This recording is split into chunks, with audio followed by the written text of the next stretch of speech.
That little boy looks pretty tough, but would your kids know how to keep themselves safe in a dangerous situation?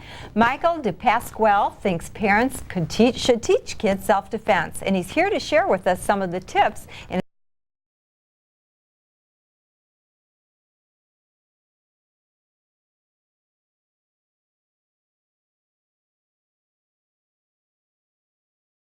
I think the most vulnerable victims, and it's quite obvious, are children. And I think because of the fact that, for the most part, they're helpless without a parent or without somebody as a guardian there with them. And it's very important that a child understands the environment before he tries to understand physically what he or she could do or be taught to do. It's important that a parent does teach a child, as well as teachers teaching children, that the environment out there, you have to secure yourself in that environment, and there are ways to secure yourself in that environment. So they, for the most part, being a 5 or 6 or 8 or 10-year-old child, having an adult come over to you and pacify you by trying to maybe sell you an animal, by giving you an animal, rather, a stuffed animal, or give you money, or possibly fake a lost dog situation where you please help me find my dog. Kids love that. I mean, kids, kids for the most part, if there's a lost dog, they're going to go try to find that dog. So they find themselves in those situations, which are very dangerous situations. Obviously, you always need to be on the lookout. Now, Michael, you say there are 3 things that every kid should have. What are they? For the most part, I think that a child should always have 2 quarters in their pocket at least. And why? Because emergency phone call. If they need to make a phone call, you need to make a child understand, especially a parent, that without a quarter in their pocket, without the right phone numbers, they can't reach their parents, they can't reach somebody that's important to them. If they're in a situation where they might be lost, or they're in a situation where their bicycle breaks down, they have to have that quarter in their pocket. Okay. That's one of there's quite a few situations actually that's very important to a child. I think another one is making sure that his bicycle is secure, because children all ride bicycles, skateboards, bicycles, and so on. The tires have to be obviously blown up to the point where it's proper poundage in the tire, so that they don't blow out their tires. Make sure that they don't have nails in their tires, treads are in the tires. Spokes. Lights, maybe? Lights are very important. I think that their reflectors are important. How they carry their equipment on the bicycle.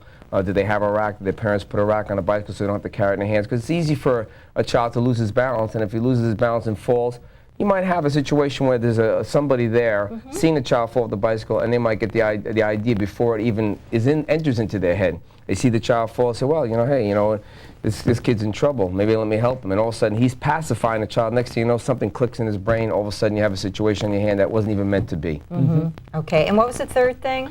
Well, the third thing, for the most part, is malls. I'm a firm believer that a child, when they do go to the malls, should know exactly where a focus point should be to reach their big brothers, their sisters.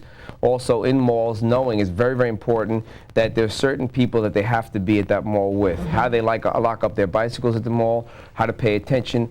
And the most important part of going to a mall is going in a group. If you're going to go to the mall and play pinball, go in a group. All right, so every kid should have a couple of quarters. They should also have a focal point at the mall and make sure their bike's in good working order. Absolutely. Now, Michael, on the other side, over in our living room, let's just go on over there. Sure. Come on. You've got a couple of young helpers here, and they're going to demonstrate for us just exactly how to keep a kid safe. All righty. You ready? Okay. Who are these guys, first of all? Oh, these are my students, and they've been working with me for quite a while. This is Richard here, this is Iman, this is Christine, this is Nicole, and this is Renice. Okay, and they've been Thanks for coming, guys. Okay, ready? Okay, fighting stance, ready? Aye! Aye! Okay, we're just going to show a few little basic techniques. Reverse punch, ready? Aye! Aye! Nice and loud. Aye! Aye! Aye! Aye! Aye! Claw hand strike, ready? Aye! Aye! Aye! Aye! Aye! Aye! Full front kick, ready? Aye! Aye! Nice and hard. Aye! Aye! Aye! Aye! Aye! Aye! Aye! Good, good. Now back fist reverse punch. Last one. Ready? 1! Nice and loud. 2! 3! 4! 5! Good. Attention stance. Aye! Bow, ready? Right? Okay, now we're going to just demonstrate a few scenarios where grabbing them, possibly using their claw hand strike, using their hairbrush, and so on. Okay, back up a couple steps. Michael, how old should kids be when they get started in karate and stuff? I think for the most part, 5 years old to 6 years old is a good age to start. They can mentally really absorb things. It's good for their self-esteem, good for self-discipline. It gives them confidence, makes them more aware. Michael, I'm looking at their faces. They do not look scared at all. Actually, they look intimidating to me. I'd be afraid of you guys. You have to train children, I mean, properly, mentally and physically. The problem with martial arts and people at home that think karate, think jiu-jitsu, think judo, is they think right away that it's kick and punch and movies and action and, you know, kill, you know. Kung fu It's stuff. not true. I think that for the most part, when I teach a child, and I think that most instructors, when they do teach children, should understand that the mental side of that instruction is more important than the physical side, because without the mental side, you can't be physical. If you don't understand your body, then you're not going to be able to use it. So your mind is what creates the activity through for the body. Okay. So we're going to go through a couple scenarios. Renice, you first, okay? Okay. I'm just going to do a little scenario with her, assuming that I'm on the street and I'm talking to her. Hey, little girl, come here. Come on. Come over here. Yeah, ow, And then she ran away. She ran away. Okay. Now, Michael, do you also teach the kids that they should holler? Like Yes, scream fire or always. anything like that? Always tell them, teach them to ki-eye and holler. And that's the biggest problem you have, is a lot of times when you're in a situation where someone does grab you, you have trouble with that. They're afraid. They become a little intimidated with that, and they react. They can react if you teach them to, if you condition them to react.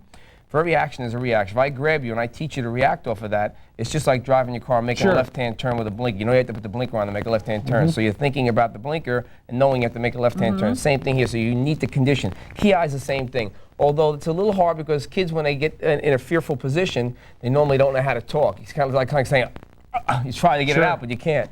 So also, I read in your literature to say, you're not my mother, you're not my father. Absolutely. So When I approach a child and I tell them and I teach them that a stranger comes in front of them and tries to grab them and does grab them, finally gets a hold of them in a mall situation, in a park, anywhere, it's important that they yell, this is not my mother, this is not my father, because in most cases, if you're a parent, you know as well as I do that when you grab a child, if you're mad at your child, you might grab him in the mall and she might be screaming or kicking because she just grouchy or because whatever.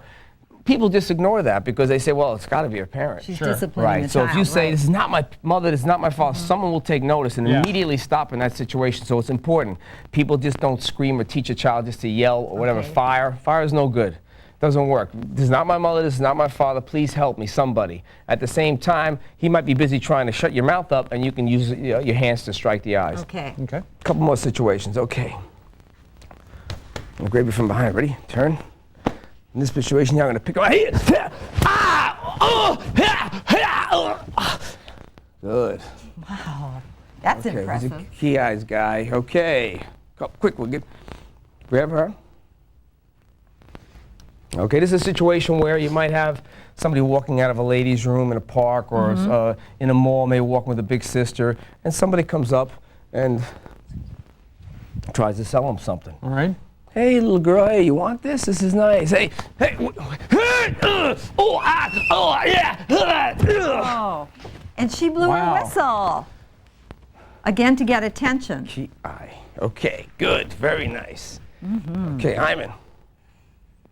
Hyman's in a situation, no, put your hands down. Situation where he's little, I might want to just grab him and run off with him. Okay, I pick him up.